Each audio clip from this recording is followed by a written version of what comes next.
we go. All right, so we're going to have a motion to adopt the minutes of the previous meeting. I so move.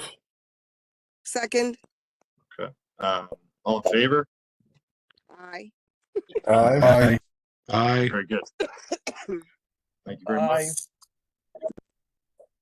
Okay.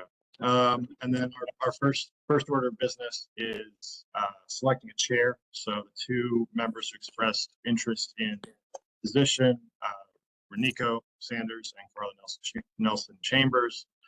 I guess ask each of you guys if you want to speak. Give some brief remarks prior to the vote. You're welcome to do so. And then for the vote, I'd ask, I guess, Rainier, this may be difficult if you're driving, but I was going to ask folks to, cast their vote via the chat in a private chat to me, and then I can just read off the results. We'll keep that way we can keep the actual votes anonymous. Yeah, so I can pull over for that. Okay, that sounds good. Let's see, Nico, you're towards the top of my screen, so if you want to give some remarks first, you're more than welcome to. To be honest, listen, I think it's great to be a part of this new board to help realize a vision and what people, senators and other delegates and people signed on to really believe to move West Baltimore County forward.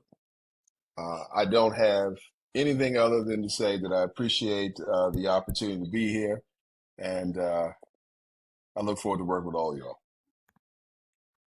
Very good. Thank you. Carla, you might say some remarks as well, if you'd like. Sure. This is Carla, and thank you. I too am in the car. I'm not driving anymore. I hope that people would recognize the background that I've had from my resume, but if not, I've served in several non-commissioned, just more like volunteer positions with Baltimore County, and understanding what it takes from a code perspective, understanding what it takes from a development perspective, from my background working in Baltimore City, sitting on the board of Baltimore Development Corporation, and understanding what it takes to work from a community perspective of making sure that you have all your stakeholders involved in the process, that as we go forward is very important. So I consider myself a collaborator, and as well as a leader, but a collaborator first, always looking to get the perspectives of people in the group, and then of course people outside of our group, like again the stakeholders. So it is my goal. Well, it is my goal, no matter what the capacity, to work with everyone. But it would be an honor to be the chair, and it would be a privilege to be able to serve the people of Baltimore, of West Baltimore County in particular. Thank you. Thank you, Carla.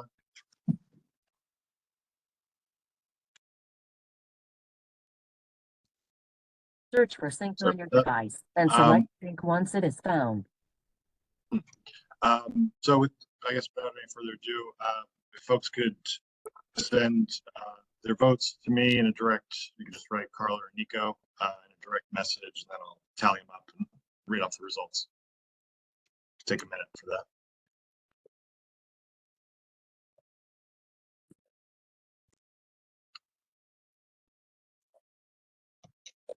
Confirm that the pin displayed on sync matches the pin displayed on your device.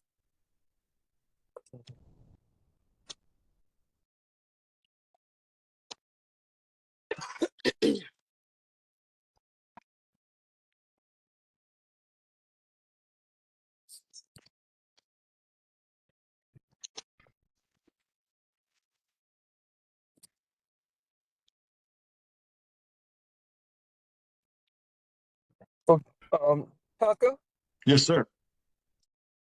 this is my first time using WebEx. I had to download it on my phone. So you said it's a chat on here?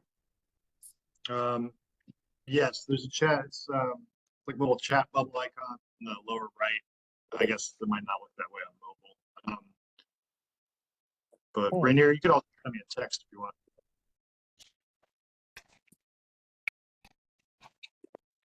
Ask the whole close to start meeting somewhere.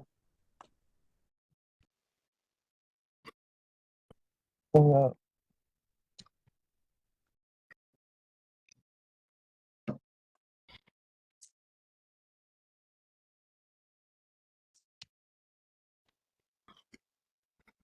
So the method is to pick Tucker from the list of the participants, and then there are three dots on the right, and when you click that, then there is an option for chat directly.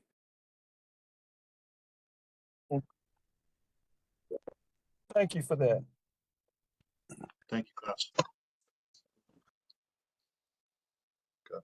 Well, we gotten some of them in. There you go. There you go. So Carl has 6 votes to carry the group. So congratulations, Ms. Nelson Chambers. You are you've been elected chair of the authority. Thank you, and thank you, everyone. I appreciate that. Tucker, I think we probably, for open meetings purposes, we probably need to announce the. Does anybody have an issue if we announce who voted? Or at least by show of Congratulations. hands. Congratulations. Congratulations, Carla. Thank you, everyone. I appreciate it. Nico, I would love to work with you. I think I had a conversation with you about some other things too, but definitely, I'll pick your brain if you don't mind. I think John had I'm happy to help wherever I a can. motion. Yeah, so I think John had a motion well, that we. I'm not making motions. I'm just giving legal advice, but I yes. make sure we're following the Open Meetings Act. And I guess my first question is: Can you restate, recorded? John? Can you? This me being recorded? The meeting is being recorded. Yes. Okay. So, and I'm outside, so I'm having a hard time. If there's any messages. Was that public, or was that just to you, those votes? I had them just to me. So I think it'd be done in public so that there's some actual record of who voted, so there's no issue down the line. That makes sense. Okay. That makes sense to me. I guess, do any members have any opposition to that? Or I guess, John, you said that's required. So Is it about who voted or who voted for? Well, yeah, it makes me a little uneasy that there's votes that were done via direct message that there's no record of. So I don't know. We necessarily need to know each individual vote, but just to confirm that there is a there are enough. I think they can be recorded in the minutes as how many votes were cast and what the result is. Is that not enough? or I could, And I the could participants. John, would it suffice if I read off the tally? Yeah. Okay. So I have Estella, absent, so she did not vote, and then 9 votes for Carla.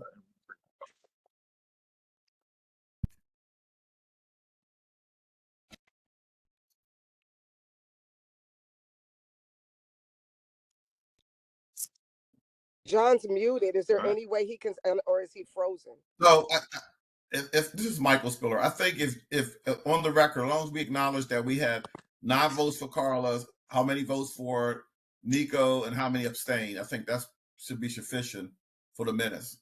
I don't think we need to go into detail. Yeah, and if I guess when John comes back, or maybe after the meeting, I could work with him we could post if we need to post a vote result or something to comply with open meetings, we could do that. I'm here. That works for me. And on the topic of recording the meeting, I want to be clear that everybody is acknowledging that and consenting to it, and that will allow us the recording in lieu of written minutes. So moved. Understood. Yeah. Excellent. All right, well, Madam Chair, I'm happy for you to, take the wheel here if you want. I'm happy, assist. But yeah, congratulations. Thank you, and I'm definitely, Tucker, gonna need your assistance. I don't know how much longer we have to go. I know there were a couple people. I know I have an event that I'm sitting in the garage because I have to attend. That was kind of thrown on my calendar at the last minute, and I'm not sure how everyone else's time is. One of the concerns that I asked Tucker to put on the agenda was about the budget because it seemed as though we needed to have a meeting to talk about the budget before our April 30th meeting. Am I correct about that or no? That is correct. There is a budget discussion on the agenda because we had, at the meeting last time, the board was going to, or the chair was, with the help of the board, was going to develop a budget proposal and request to the administrative officer prior, I believe, before the end of April. Right. And so our next meeting that we've held the date for is April 30th. So I think it would be to the board's advantage to convene prior to that, develop the budget. I do, before we get into that, we do have the vice chair. I was getting ready to say the same thing. We still need to vote. Yes. So that one, Stella unfortunately couldn't make it. She's traveling now, but she was the only candidate. Tucker, can I just move to cast one unanimous ballot for Estella for vice chair? Do I hear a second? Second. All those in favor say aye. Aye. Aye. Aye. All those opposed? The ayes have it and so moved. So Estella is our vice chair. Yes, our vice chair. Very good. Wonderful. In reference to the budget, I would like to ask if there are anyone that of the board members that would like to set up a time that we meet in person and discuss what we need the budget to look like sometime in April. I think it was Ms. Walker who said that we needed to get her something by April 15th.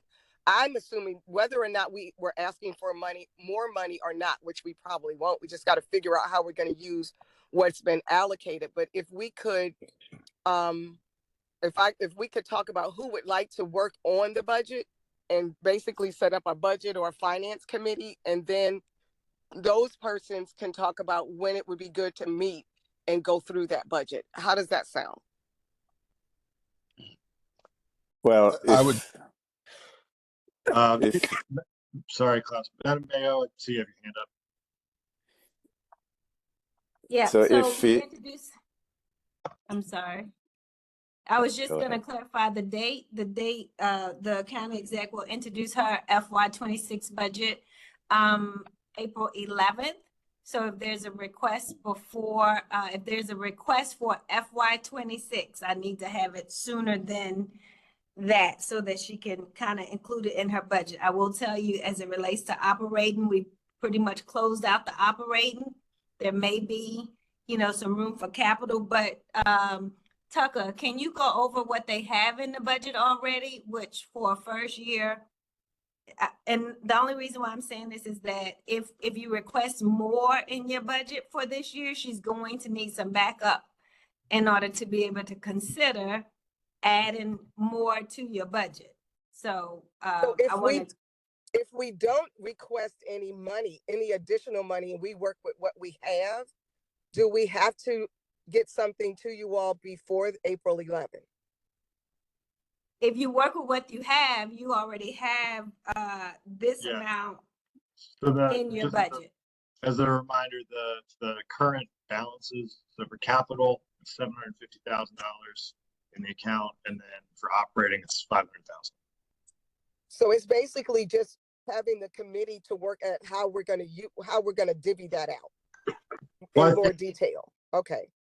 Well, there was some discussion in the last meeting whether we want additional money, and that would have to be discussed before the 11th. and that would be for acquisition or capital money. And my understanding is that hiring a consultant to do some planning would also be capital money and not operating money, whereas hiring staff would be operating money. Is that correct? Yes.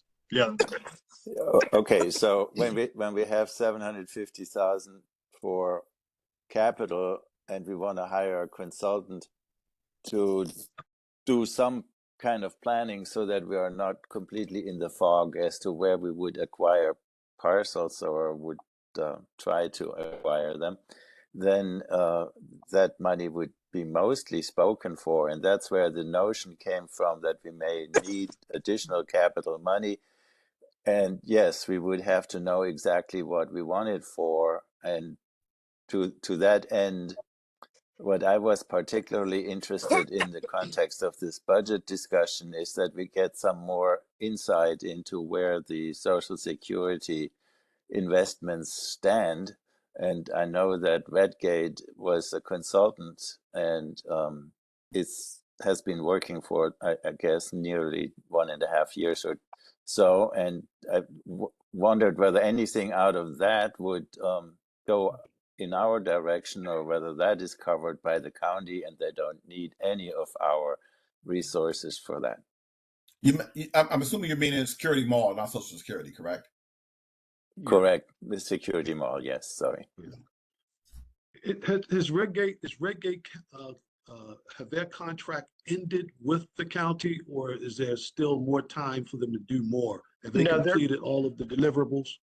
I can speak to that, David. So no, they're still under contract, and the ultimate deliverable for Redgate is after we've amassed an amount of property at Security Square, and just for everybody's backup, and I think I shared this the last time we met.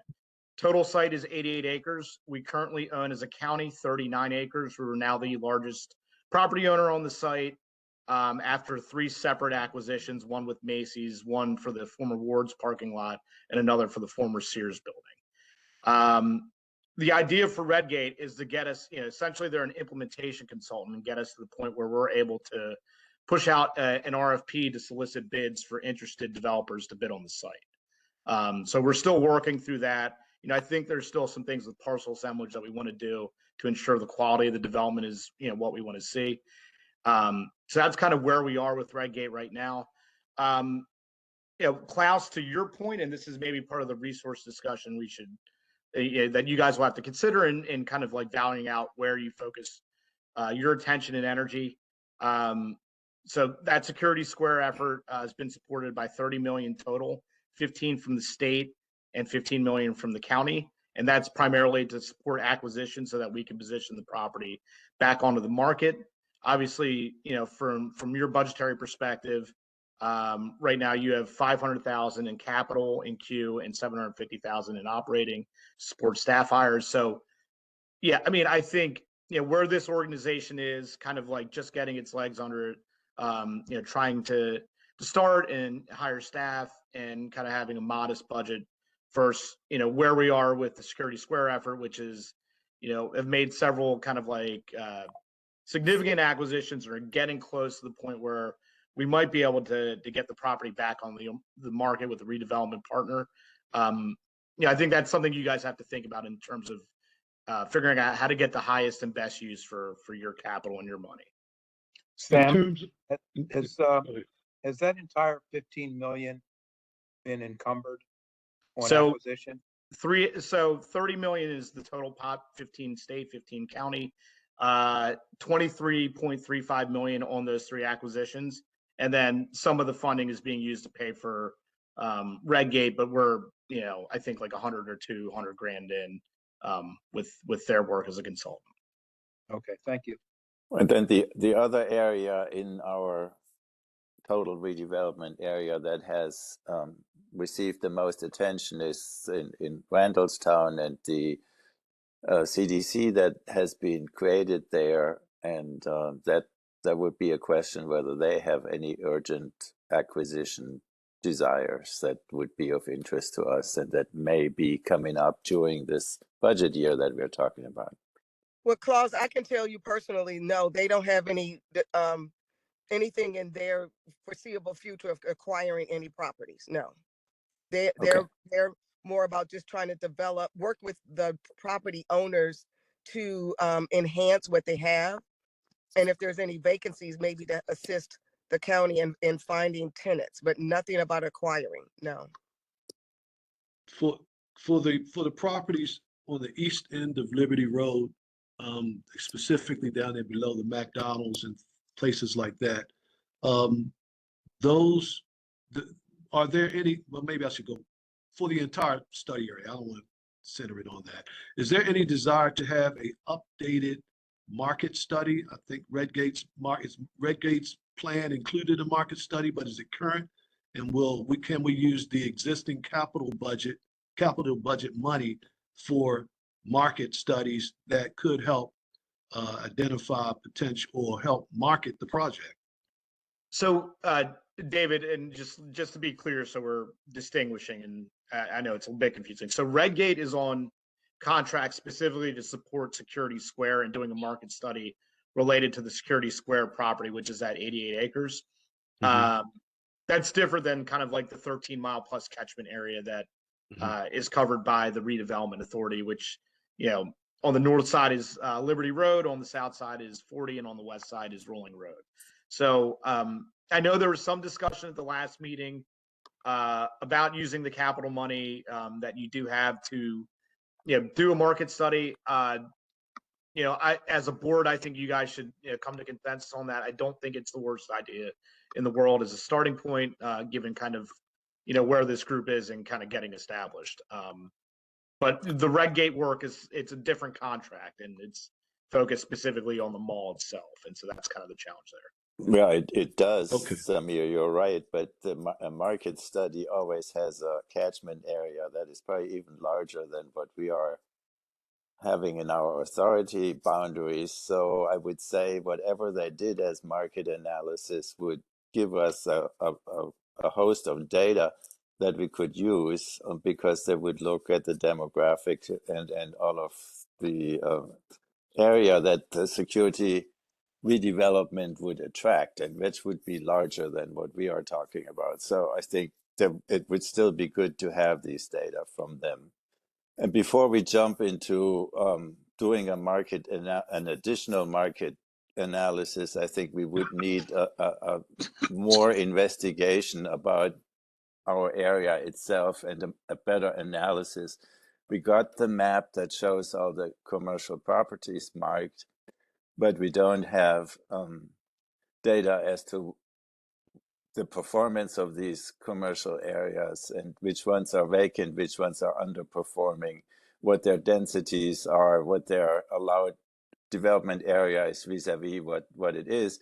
I mean, there are lots of things we could study that could in part be prepared by the planning department and by others, or by Samir's folks or whoever. So I think we need to be careful before we devote large amounts of money to any kind of study. But I think we do need a lot more information before we can make prudent decisions.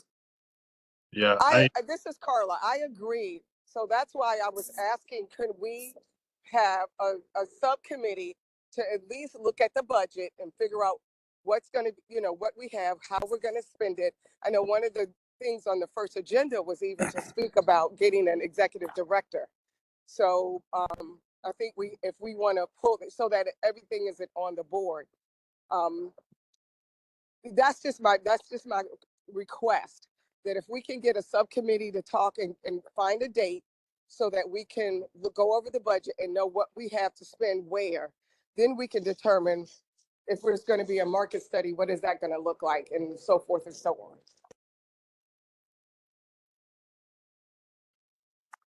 Yeah, in a way, we have like two parallel tracks. If I imagine that we have a 12 months horizon now, because that's the budget duration, then we have two buckets of money, then we need to continue to pursue both buckets. We need to fill the staff bucket, and then we need to also begin immediately in analyzing our area and what the appropriate actions would be parallel. And yeah, as you say, that once we have staff, there would be the attention would shift from less board activity to more staff activity. But we cannot just do this sequential. I think we need to do it concurrent. Jay, I see Jason has his hand up. I'm gonna recognize him. Yeah, I was just curious of like how we're determining what the priority is, in the sense of developing a timeline or a mapping, right? We could talk about, and Carla, we could certainly have a committee around budget and discuss how we're going to spend those money, but I feel like that's a little difficult to do when you haven't set a priority as to where should we put our focus, where should we put our energy first, what should the first 60 days look like, what should the first 90 days look like. Without having that type of vision and that type of prioritization, I think it'll be kind of difficult for a budget committee to say, oh yeah, spend the money here, or let's see how much this costs. It's kind of like picking apples, if that makes sense. So how are we going about making that determination as far as what should be prioritized in the now, and then what does that look like over the next, I don't know how many months, days, whatever. Well, here, I have one thing that I want to offer about the budget that I've been thinking about as it relates to the operating side. We have money that's been approved for the next fiscal year that's coming up. Now, we haven't talked about anything beyond that, but as it relates to recruiting, I think we should be thinking about that, right? And so as we're going forward in recruiting and building out a team that's going to staff this authority, what does that look like if we only have funds that are approved for 1 year ahead, right? And how does that play when we're trying to attract talent? And what do those numbers need to look like for attracting someone long-term? Just offering that for how we're thinking about utilizing resources. All valid points. It sounds like 3 tracks actually. One for the budget, one for working on the job descriptions for the ED, and then one for this. Well, we really need the strategy and the scope even before you do the ED, because the ED is going to need to know what's our strategy and scope. Right, but if we're like, do we need to save funds to attract an ED that we have enough money to cover this fiscal year and the next? Or we just need to think about those things in totality is what I'm offering. True. And then I just want to add, go ahead, Carla. No, I was just going to say, so is this something, of course we need to think about it, but my question is really, do we do this before April 30, or do we, have conversations and then, or I know we got to be careful about conversations offline, but do we bring this up in depth on the 30th? Especially knowing that the county was looking for us to have an ED in place in May. That's why I was just honestly, asking if we could have another meeting before April 30.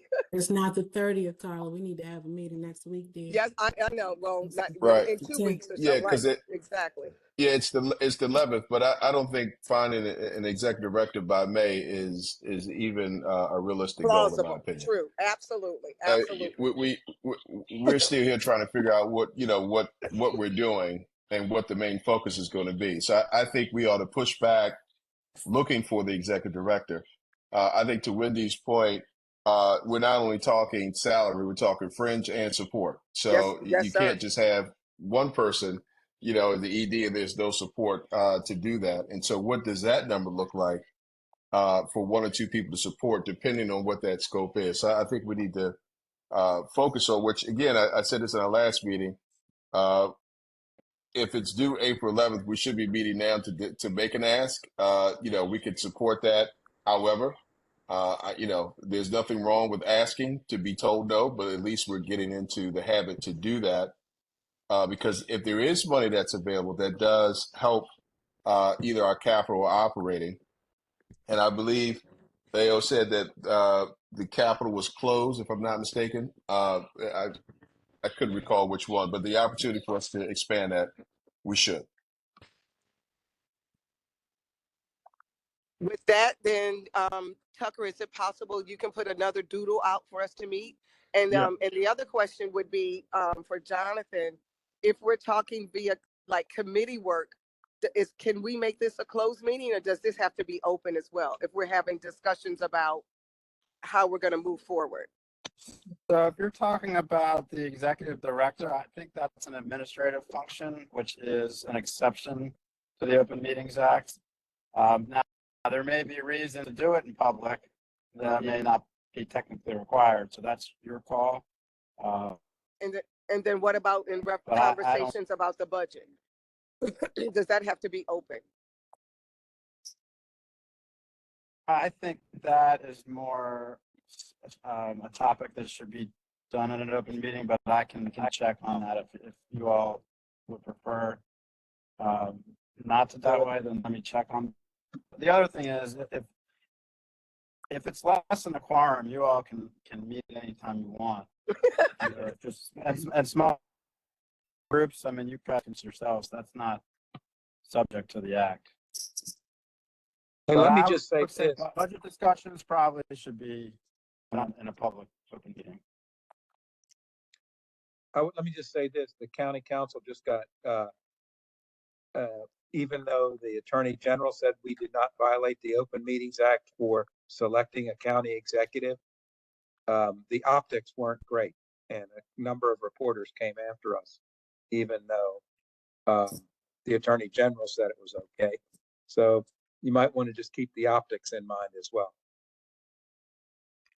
Thanks, Councilman. I was thinking more about as we're writing the description for the ED, did that have to be open?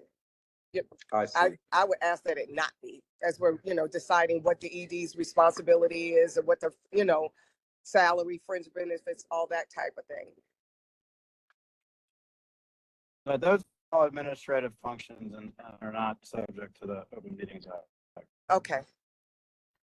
So on a request for job applications, is this something where staff can, I mean, not our staff that we don't have yet, but staff like Tucker and folks that are in the administration can help us to put the job requirements together and the benefits and, those legal things, and then we can review this so that we have at least a template to start from that complies with the rules and regulations that there are about the procurement process for jobs, the hiring process.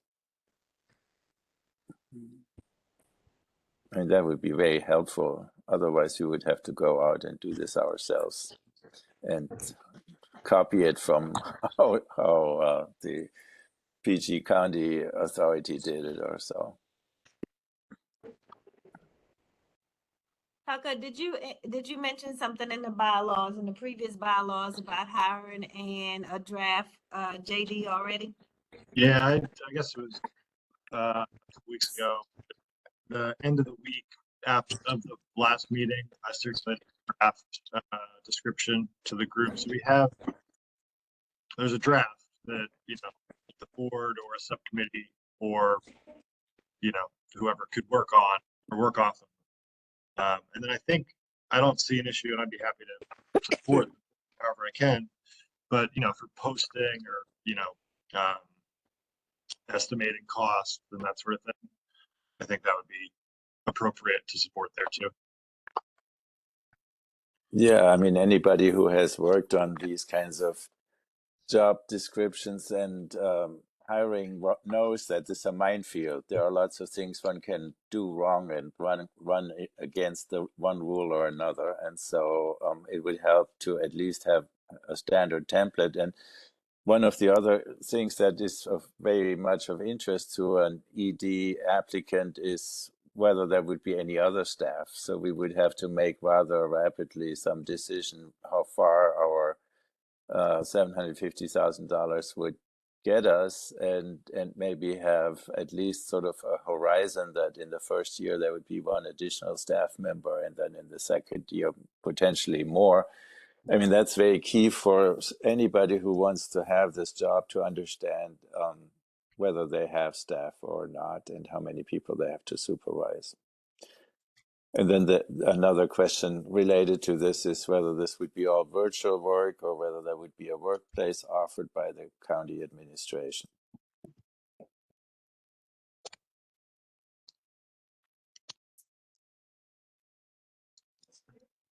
So we have some commissions that have virtual meetings. We have some commissions, I believe, that use different conference rooms that we have here. It just depends on, when you're going to meet and, how often and reserving that space. Well, I was If that answers talking your about question. I was talking about the ED, whether the ED would have a physical office or would be expected to bring their own stuff, computers and so forth, and So work virtually. So we don't provide computers and emails and stuff like that for commissions. We have hundreds of commissions. So just to be equitable, that's not something that we normally do for commissions.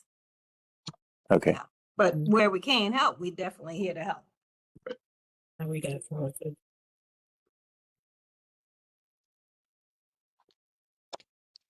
So I'm going to ask again, Tucker, if it's possible. Now, I'm sorry, people. Were we asking to try to meet next week or the week after?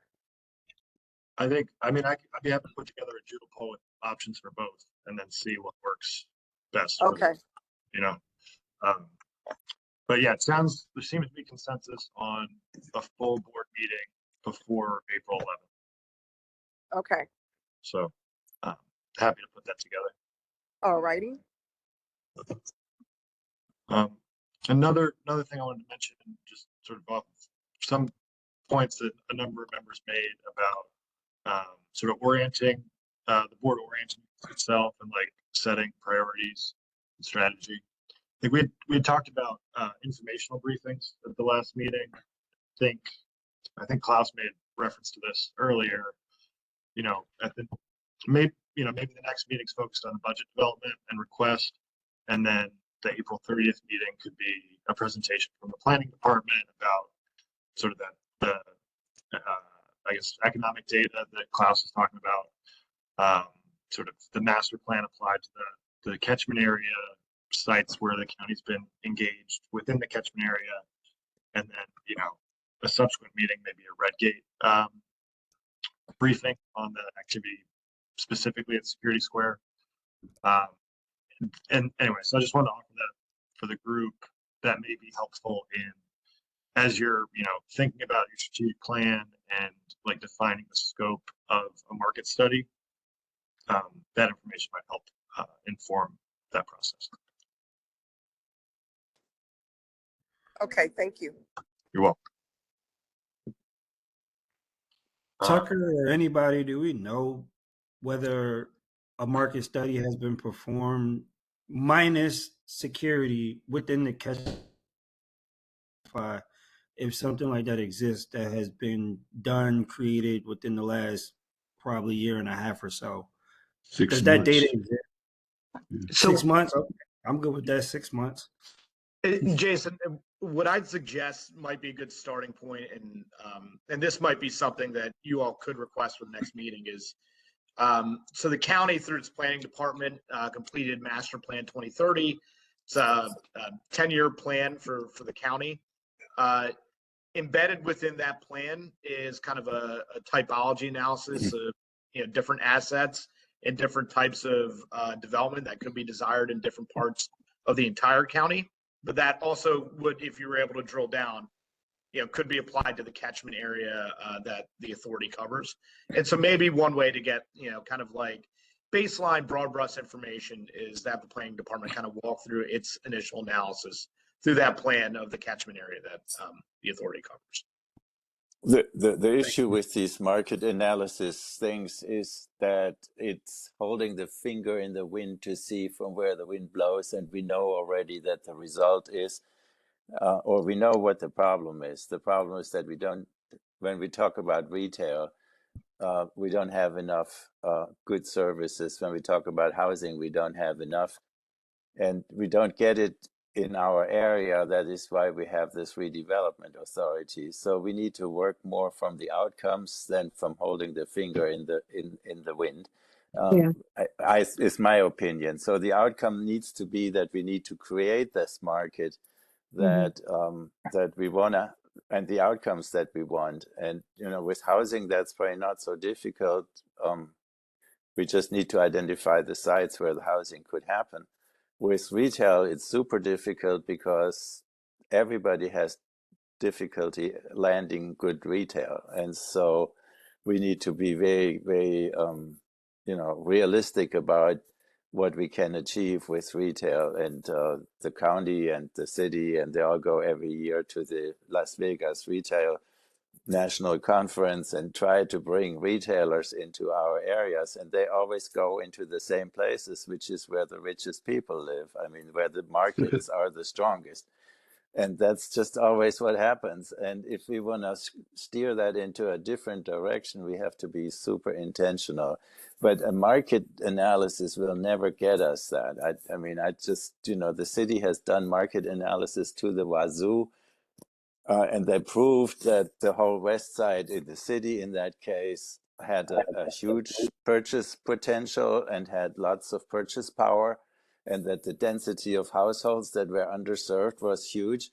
And then they went to Target and those retailers, and they said, "Yeah, that's nice, but we're not going there."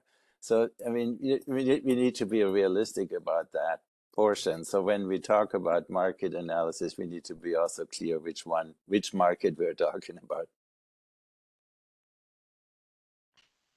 In terms of market analysis, I think the strategy, and Redgate's going to be doing this for us, but they need to be setting up a strategy or a process for placemaking and things like that that would make the security mall area more attractive. Obviously, they're going to follow the trends.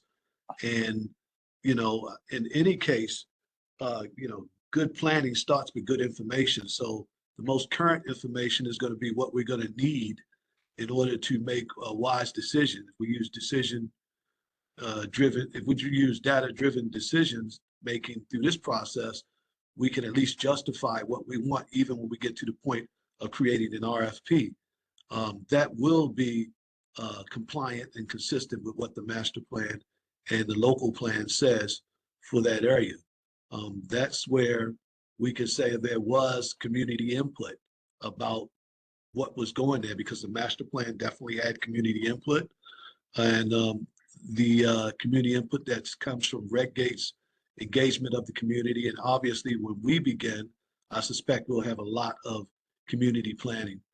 Knowing that we have, these 39 acres over at Security Mall, I think we should be very intentional, and quite frankly, as the county's representative, we are going to be spending county's funds. So in order for our decisions to be justified, we can't hold our finger up in the wind. We've got to do a little bit better than that in terms of who we suggest do a market study right away, because we're using the people's money. Yeah, so you were talking about Security Square Mall, but there we are much further along. The county has worked for years engaging architects and planners and Redgate to develop a physical vision of a mixed-use center, and the Redgate is underpinning this with some market analysis and with some analysis as to how one can do this ready to develop parcels that are developed from this vision that was already with community input created. So I don't think we need to interject ourselves into this because that's already all happening. But we can certainly learn from that, because this is, with the 90 acres that they have there, this is a case where they can create a market. They cannot go by what the current market is, because the mall is not functioning because there's not enough traffic. But when you are creating something like this vision that shows, then you can create a whole new paradigm with it. And that's really what we are trying in other places too, so that the whole west side, our west side, is becoming a different destination for developers and everybody. So this is Carla again. I'm going to interject and ask that we hold these discussions for another time. We're getting towards that hour, that 45 minutes, and I know there's some new business, and we have some people on the pub, and I know some other people, including myself. I have a state meeting that I have to attend. So if we can move forward to new business and then close it out thereafter, and then Tucker will give us the doodle for when we can meet in the next week or so, that would be great. Yes. And the new business I had on the agenda, in case there was any new business, I'm not sure if there is, but I guess we'll pause there. If anybody has anything we need to cover or business we need to address in this meeting prior to moving to public comment. All right, hearing none, we'll invite public comment. I see Janet and Ryan on the call. Janet, if you'd like, you're welcome to, make a comment to the board. Yes, I had a question. With everything happening with the federal government and, talk that certain federal buildings like Social Security may close or be repurposed, is that going to be part of your discussions? Things that may happen in the future to certain buildings and how that might be used? Janet, That'll would you kindly give us your full name and who you're with for the record? Janet Anderson, interested community member. Okay, thank you.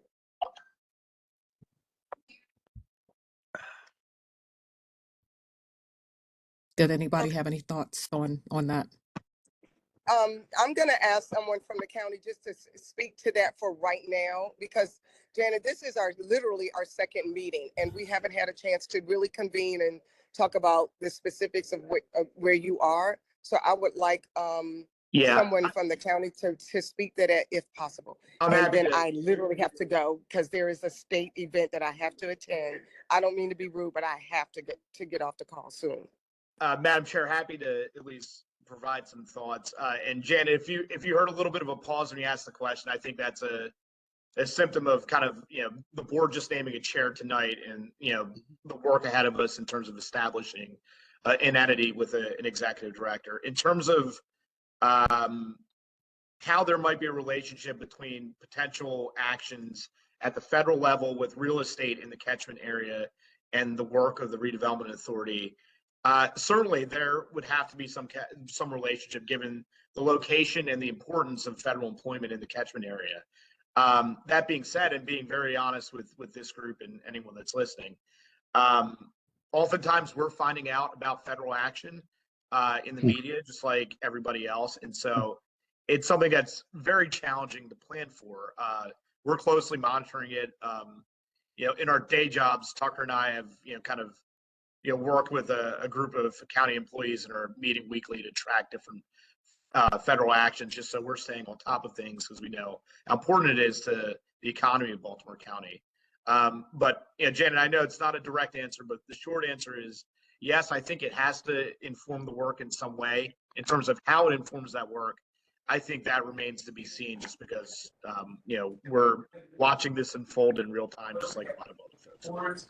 Okay, thank you. Thank you for the question. Ryan, if you want to make a public comment, if you just state your name, organization, or affiliation, and then you're welcome to speak. My name is Ryan Nash. I'm the Chief of Staff for Delegate Jennifer White Holland. I don't currently have anything. Okay. Well, thank you for joining us. All right. Well, absolutely. Madam Chair, I'll turn it over to you. Back to you. If there's any... Actually, there was one question I did have. I'm sorry. Earlier when you all there was a name. Make sure I didn't hear this wrong. Someone was put in a position. Estella, is that correct? Yeah, Estella Alexander was elected vice chair of the board. Okay, Alexander. Okay, perfect. Thank you so much. You're welcome.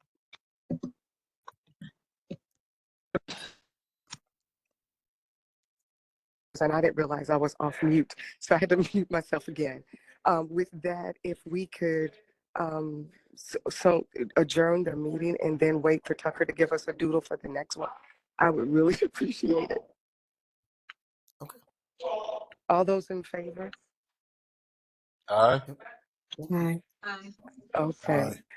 Neil Harvey, Thank- aye. Thank you so much. Meeting adjourned, and I'll follow up with each of you via email before the end of the week. Okay. Thank you. Have a good evening. Thank care, you. everybody. Thank you, everybody. All right. Bye, Good night. everyone.